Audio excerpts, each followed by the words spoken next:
यशोदा के लाल नवनीत चोर गोपाल।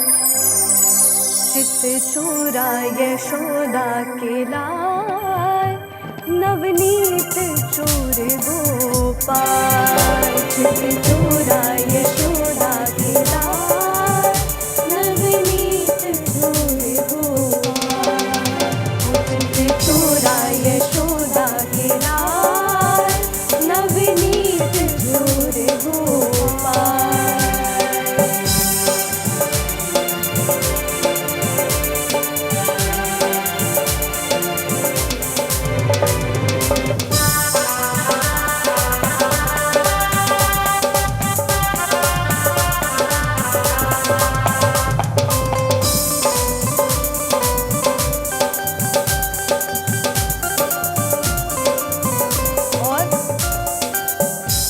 कड़ बोले कृष्ण कृष्ण, धड़कन बोले राधे कृष्ण। जय राधा जय राधा जय जय राधा रमण हरि बोल। जय जय राधा रमण हरि बोल। जय जय राधा रमण हरि बोल। जय जय राधा रमण हरि बोल। जय राधा रमण हरि बोल। जय जय राधा रमण हरि बोल। जय जय राधा रमण हरि बोल। बोलो कृष्ण कन्हैया लाल की जय हो। हम सबने रामायण और महाभारत दोनों के बारे में जाना तो होगा, या अगर बहुत गहराई से नहीं तो सुना तो होगा। हम जब इन कथाओं को सुनते हैं, इन्हें भारत का इतिहास कहा गया है। ये सिर्फ ग्रंथ नहीं है, इट्स आवर हिस्ट्री, ये हमारा इतिहास है। तो जाहिर सी बात है कि कुछ ऐसे इंसिडेंट्स या कुछ ऐसी घटनाएं हैं जिन्हें लेकर हमारे मन में प्रश्न आते हैं कि ठीक है, पर ऐसा क्यों हुआ, ऐसा नहीं होना चाहिए था, या इसमें ये कमी थी। सबके मन में आते हैं, स्वाभाविक है, आने भी चाहिए। This shows that you are curious to know about this, to know more about it. ये दर्शाता है कि आपके मन में जिज्ञासा तो है जानने की कि ऐसा क्यों हुआ। और आपके मन में जितनी क्यूरियोसिटी होगी, जितने आप जिज्ञासु होंगे, जितना जानना चाहेंगे, उतना ही आपका ज्ञान बढ़ेगा। क्योंकि ज्ञान की कोई सीमा नहीं है, वो अनंत है, एंडलेस, और शुरुआत भी नहीं है। वो एंडलेस है, वो सिर्फ है। आप जितना जानोगे आपको उतना समझ आएगा मुझे और कम पता है, अभी तो बहुत कुछ बचा है जानने को। और जो बहुत ज्ञानी होते हैं वो ये सच मान जाते हैं कि कभी किसी एक व्यक्ति को पूरा ज्ञान हो ही नहीं सकता। वो पूरे जीवन क्यों ना सीखे, वो कभी रुक नहीं सकता। इवन भगवान को भी कहा जाता है कि भगवान को भी इस बात का ज्ञान नहीं कि उन्हें भक्तों को, उनके जो भक्त हैं, उनकी भावनाएं कितनी हद तक उनके लिए गहरी हैं।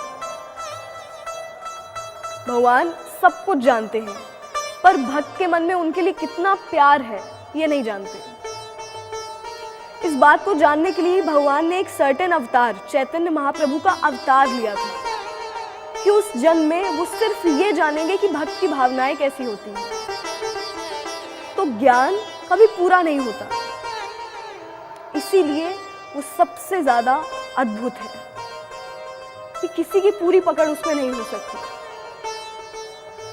तो वो प्रश्न जो हमारे मन में आते हैं रामायण या महाभारत किसी को लेकर, हम एक चैप्टर जो कि महाभारत से लिया गया है उस पर हम गौर करेंगे या उसके बारे में एनालाइज करेंगे, एनालिसिस करेंगे। और वो है तब जब महाभारत का युद्ध हो चुका है, भगवान कृष्ण द्वारिका में है और श्री कृष्ण के एक परम मित्र थे बहुत पक्के दोस्त, बेस्ट फ्रेंड। कौन? सुदामा जी नहीं, भगवान के सबसे पक्के दोस्त थे उद्धव जी, जिनको वो बहुत प्यार करते थे। भगवान उद्धव जी से बहुत प्यार करते थे, उन्हें बहुत मानते थे। इसके साथ साथ उद्धव जी महाज्ञानी थे, इतने ज्ञानी, उनने ज्ञान देवताओं के गुरु से लिया था, बृहस्पति जी से। उनसे वो शिक्षा लेकर आए थे। इतना ज्ञान, और किस चीज का? ब्रह्म ज्ञान। उद्धव जी को ब्रह्म तत्व का ज्ञान था, ईश्वर का ज्ञान था, जिससे बड़ा कोई ज्ञान नहीं है। उद्धव जी के मन में महाभारत की कुछ घटनाओं को लेकर बहुत प्रश्न थे, जैसे हमारे मन में होते हैं। और हमारे मन में भी ये प्रश्न जो उद्धव जी पूछेंगे शायद होंगे, वो हमारे मन की बात पूछने वाले हैं। उद्धव जी ने श्री कृष्ण से कहा, प्रभु आप अंतर्यामी हैं, आप सब कुछ जानते हैं, मुझे कुछ बताने की आवश्यकता नहीं है आपको। उसके बाद भी मेरे मन में कुछ संशय है, कुछ डाउट है। भगवान कहते हैं, उद्धव मन में जब तक डाउट रहेगा, संशय रहेगा, तुम्हें पूरा सुख नहीं मिल सकता। तुम्हारे विश्वास में कमी है। इससे हम ये सीख सकते हैं कि हमारे मन में भी प्रश्न होने चाहिए, संशय नहीं होना चाहिए, डाउट ना हो। भगवान से you can question, and if you're questioning to God, it's very good for you, it's beneficial for you, you'll get all those answers from him। पर संशय ना हो, उनको लेकर डाउट ना रहे कि ये मेरी मदद करेंगे कि नहीं करेंगे। करेंगे, हर बार करेंगे, जितनी बार आप उन्हें बुलाओगे उतनी बार आएंगे। ब्लाइंड फेथ हो आपको। पर प्रश्न गलत नहीं है, तो भगवान ने कहा तुम्हारे मन में डाउट नहीं होने चाहिए, पर प्रश्न करो। जो भी क्वेश्चन तुम्हारे मन में है, आस्क मी। उद्धव जी कहते हैं, प्रभु जब द्यूत क्रीड़ा का खेल रखा गया,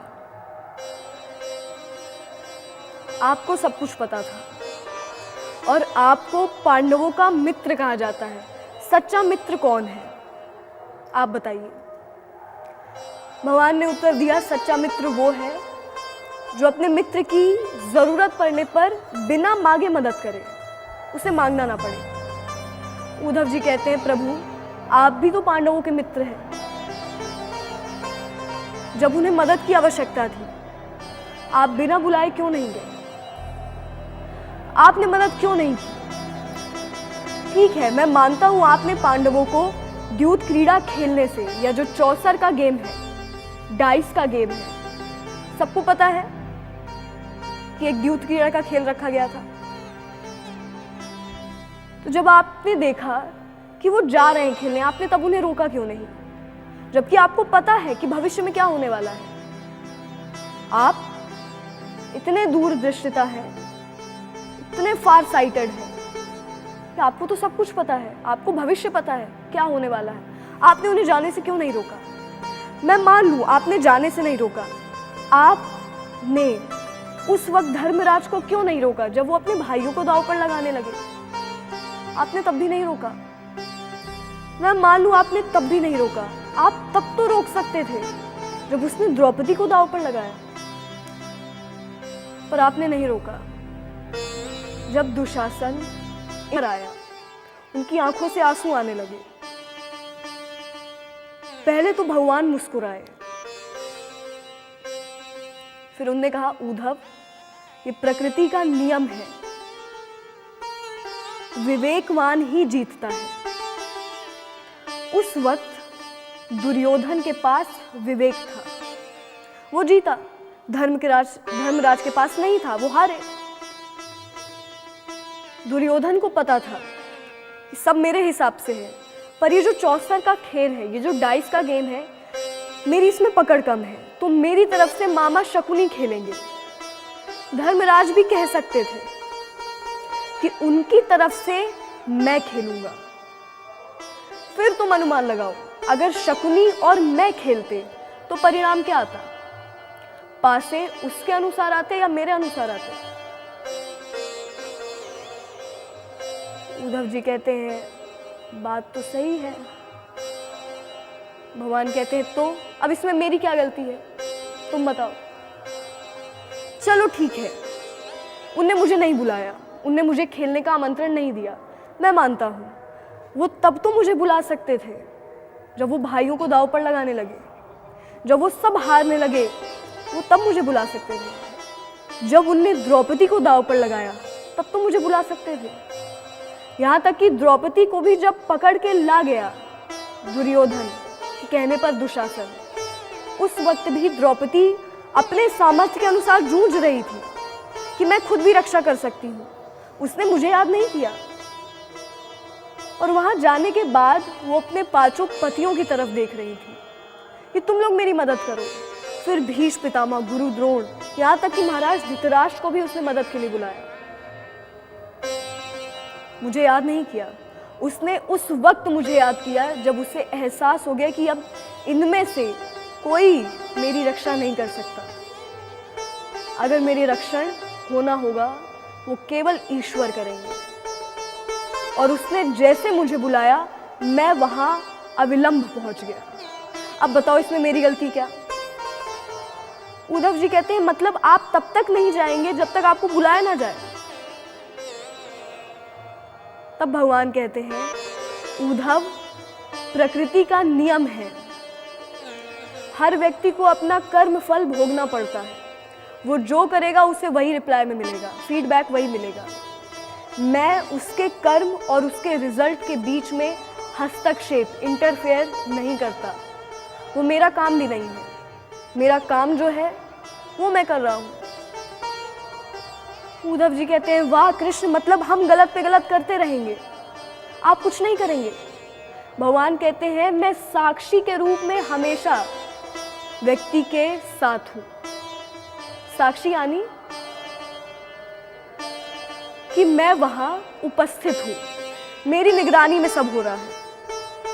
अब उद्धव जी कहते हैं वाह, मतलब हम गलत पे गलत करते रहेंगे और आप हमारे बगल में खड़े होकर देखते रहेंगे, साक्षी बनकर देखते रहेंगे। भगवान कहते हैं उद्धव, शब्दों की गहराई को तुम नहीं समझे। अगर किसी व्यक्ति को ये एहसास हो जाएगा कि मैं साक्षी के रूप में हर वक्त उसके साथ हूं, वो कुछ गलत कर पाएगा? जो ये मान लेता है कि भगवान हर समय मेरे साथ है, सब कुछ देख रहे हैं, तो किसकी हिम्मत कि वो उस समय गलत काम करे? क्योंकि उसके मन में डर है कि भगवान मुझे देख रहे हैं, भले कोई दूसरा ना देख रहा हो। कहा जाता है कि अगर आपको अपना खुद का रूप देखना है कि आप रियलिटी में कैसे हैं, व्हाट्स योर एक्चुअलिटी, आप वास्तव में क्या हैं, तो उस वक्त खुद पर गौर करिए जब आप अकेले हैं, जब दूसरा और कोई आपको देख नहीं रहा। उस वक्त आप क्या कर रहे हैं, आप क्या सोच रहे हैं, आप क्या कह रहे हैं, आप क्या देख रहे हैं। ये चीज़ें डिफाइन करती हैं कि आप वास्तव में कैसे हैं, आपका स्वभाव कैसा है। या आपको खुद का रूप तभी पता चलेगा जब आप अकेले हैं। और मान लीजिए जब आप अकेले हैं पर उसके बाद भी आपको मन में पता है कि मैं अकेला नहीं, भगवान मेरे साथ है, तब आप कुछ गलत करोगे? उसके बाद भी करोगे तब तो आप जानिए, पर आई डोंट थिंक उसके बाद कोई भी करेगा कुछ भी गलत। उद्धव जी कहते हैं वाह भगवान, आपने क्या गहरे दर्शन दिए हैं मुझे। अब मुझे समझ आ गया कि जिस व्यक्ति को एहसास हो जाता है कि आप हर वक्त उसे देख रहे हैं, यहाँ पत्ता भी आपकी आज्ञा के बिना नहीं हिल रहा, सब कुछ आपकी अनुमति से हो रहा है, तब वो क्या गलत करेगा, वो क्या सही करेगा? तब तो जो करेंगे वो सिर्फ आप करेंगे। तो इस कथा का आशय था कि हम इस बात को, इस सच को हमेशा अपने मन में रखें कि एक नज़र हर वक्त आप पर लगी है, कोई एक है जो हर समय आपको देख रहा है, वो है ईश्वर। बहुत लोग ईश्वर के अस्तित्व पर प्रश्न करते हैं। खैर, इसकी भी क्यूरियोसिटी होनी चाहिए, ये भी गलत नहीं है। ऐसे ही प्रश्न एक राजा के मन में थे। एक बार एक महाराज थे और उनके मन में प्रश्न था कि ईश्वर है, मैं कैसे मान लूं? ईश्वर के अस्तित्व का प्रमाण दो मुझे। दूसरा, अगर वो है तो वो किसे देख रहे हैं, किस ओर देख रहे हैं? और तीसरा कि अगर वो है, वो क्या कर रहे हैं? इस वक्त वो क्या काम कर रहे हैं? उनका ध्यान कहाँ है? उनने कहा, इन 3 प्रश्नों के उत्तर अगर मुझे नहीं मिले, मैं कल जितने भी मंदिर हैं उन सब से मूर्तियां हटवा दूंगा। अब ये बात उन राजा के मंत्रीगणों को पता चली। उसमें एक मंत्री ने सोचा कि नया राजा नास्तिक है, तो कहता है ईश्वर कहाँ है? कल तक अगर किसी ने प्रमाण नहीं दिया तो सारे मंदिरों से वो मूर्तियां हटवा देगा। इस बात के कारण वो इतने परेशान थे, इतने एंजाइटी में थे कि वो रात में सो नहीं रहे थे।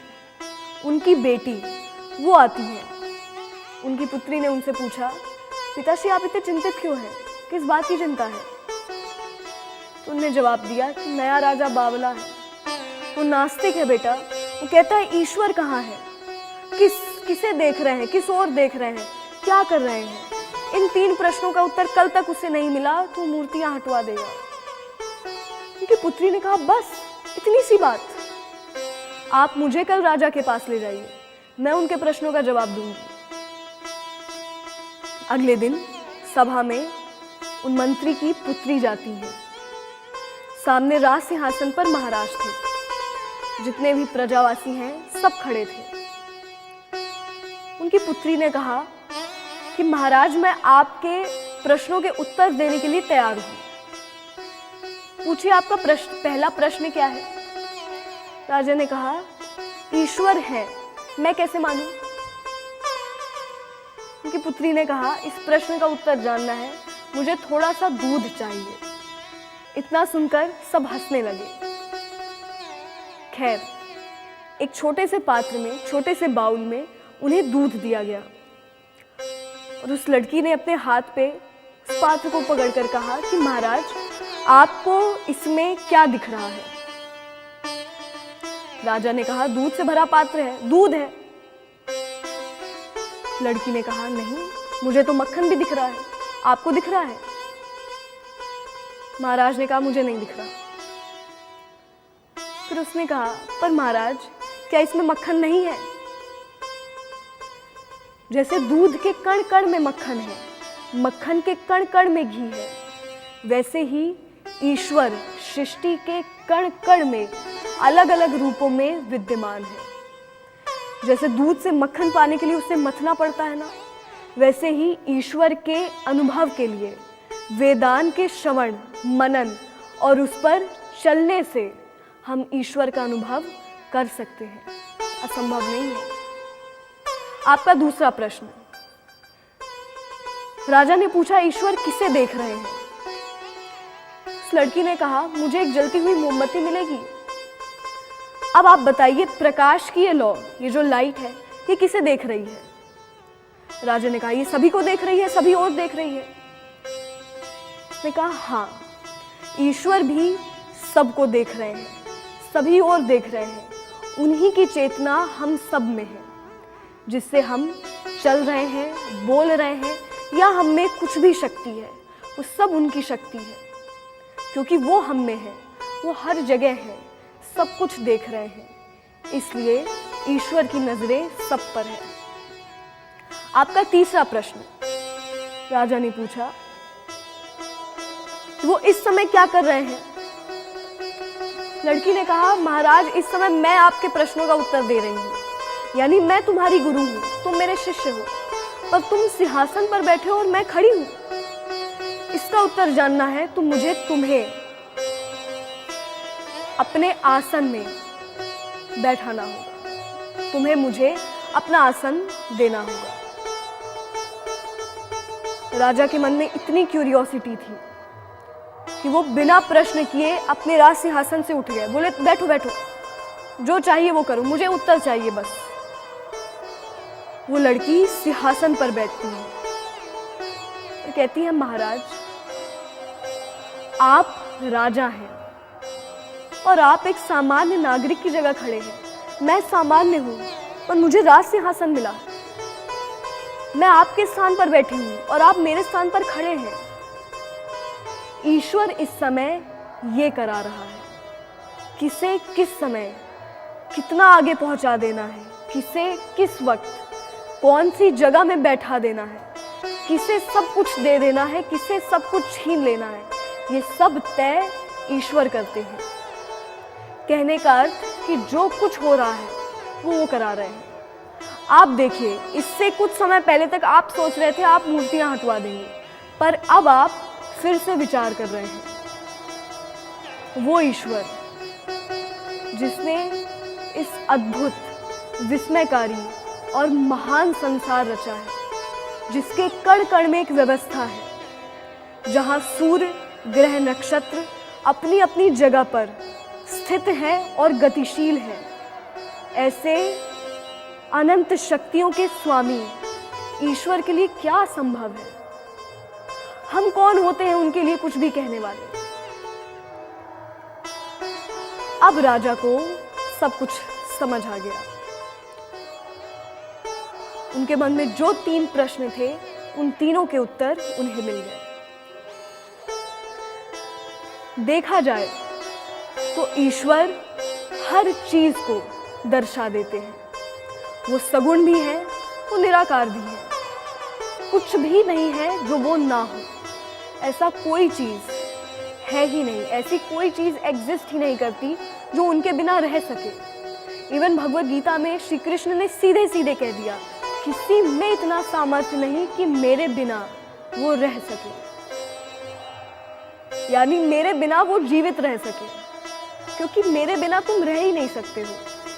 तुम जहां रहोगे तुम्हें मेरी आवश्यकता पड़ेगी। जिस स्थिति में रहोगे तुम्हें मुझे याद करना पड़ेगा, या ऐसी स्थितियां अपने आप प्रकृति बना देगी कि फिर आपके पास भगवान के अलावा कोई बचेगा ही नहीं। यहाँ तक कि भगवत गीता में भगवान ने सीधे सीधे कह दिया कि ऐसा कोई भी व्यक्ति, ऐसी कोई भी वस्तु, ऐसा कुछ भी नहीं है जो मेरे बिना रह सके, यानी जो मेरे बिना जीवित रह सके।